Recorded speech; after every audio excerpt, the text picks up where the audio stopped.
Piala Dunia U17 kita tuan rumahnya.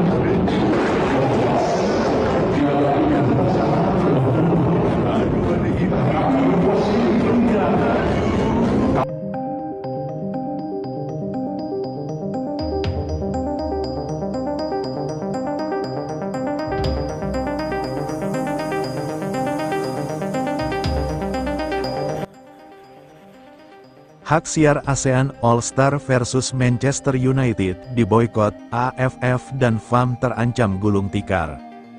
Erick Thohir pamer, hak siar Indonesia versus Cina bakal tembus 800 miliar, Presiden AFF menangis ASEAN All-Star tidak untung malah rugi 45 miliar akibat tiket dan hak siar tak laku. Namun sebelum lanjut ke pembahasannya, alangkah baiknya untuk tekan tombol like dan subscribe-nya ya. Guys, jika sudah, mari kita lanjut.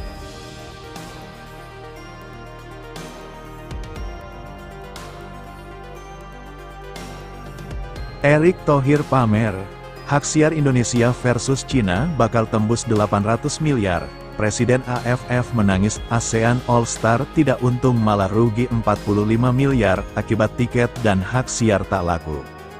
Erick Thohir, selaku Ketua Umum PSSI mengungkapkan bahwa setiap pertandingan timnas Indonesia di level senior kini menjadi ladang keuntungan besar. Dalam laga-laga biasa saja, federasi bisa meraup untung bersih antara 100 hingga 200 miliar rupiah berkat kombinasi dari penjualan tiket, dukungan sponsor, hingga pendapatan dari hak siar. Ini menunjukkan bahwa antusiasme masyarakat terhadap timnas begitu luar biasa, hingga mampu menggerakkan roda ekonomi sepak bola nasional. Menariknya untuk dua pertandingan besar mendatang melawan Cina dan Jepang di kualifikasi Piala Dunia, potensi keuntungannya diprediksi melonjak tajam.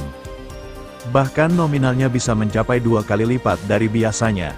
Dalam satu laga saja, keuntungan bersih diperkirakan bisa menembus angka 400 miliar rupiah. Artinya, dalam dua pertandingan tersebut, federasi bisa mengantongi total pendapatan bersih hingga 800 miliar rupiah. Dan bila antusiasme publik serta mitra bisnis memuncak, bukan tak mungkin totalnya menyentuh 1 triliun rupiah. Lonjakan ini tentu jadi bukti bahwa kekuatan brand timnas tak hanya soal prestasi di lapangan, tetapi juga daya tarik komersial yang makin solid. Dengan tren ini, sepak bola Indonesia tak lagi sekadar urusan gengsi, tapi juga mesin ekonomi yang menjanjikan. Timnas sekarang bukan cuma kebanggaan, tapi juga berkah besar bagi sepak bola nasional, ujar Erick Thohir dalam wawancara terakhir. Berbanding terbalik dengan antusiasme luar biasa yang diraih timnas Indonesia, laga ASEAN All-Star versus Manchester United justru menemui jalan terjal.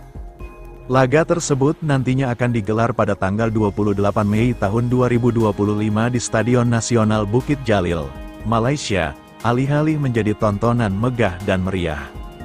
Pertandingan yang sejatinya menghadirkan bintang-bintang ASEAN dan bahkan mendatangkan klub sekelas Manchester United itu justru menghadapi kenyataan pahit.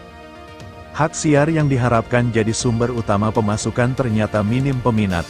Penjualan tiket pun tak menunjukkan geliat, berarti membuat stadion tampak jauh dari kata penuh.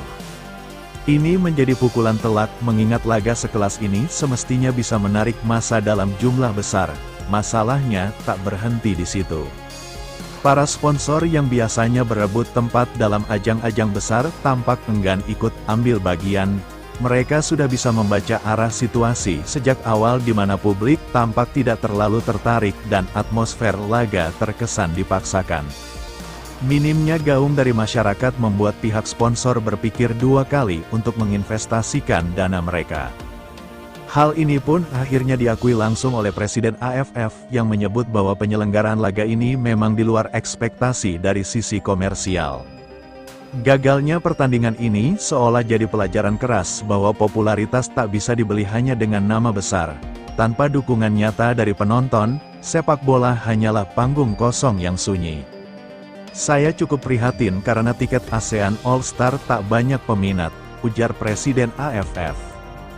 Di sisi lain, Presiden AFF dikabarkan harus menanggung kerugian besar hingga terancam bangkrut. Pasalnya, mendatangkan tim sekelasmu bukan perkara murah. Biayanya bisa menembus angka 50 miliar rupiah.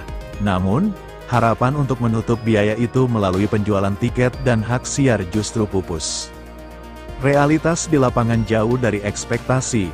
Total pemasukan dari tiket dan siaran hanya menyentuh angka sekitar R5 miliar. Alhasil, federasi harus menanggung defisit hingga 45 miliar rupiah. Kerugian ini menjadi tamparan keras bagi upaya menciptakan event prestisius tanpa kalkulasi pasar yang matang. Ironisnya, kegagalan ini justru menggarisbawahi kekuatan luar biasa yang dimiliki timnas Indonesia. Satu tim nasional dari Indonesia ternyata memiliki daya magnet jauh lebih besar daripada satu tim gabungan dari seluruh ASEAN. Kehadiran timnas di lapangan mampu menyedot puluhan ribu penonton, mendatangkan sponsor, dan menghasilkan pundi-pundi keuntungan yang tak main-main. Sementara satu tim All-Star yang membawa nama kawasan justru ditinggalkan publik.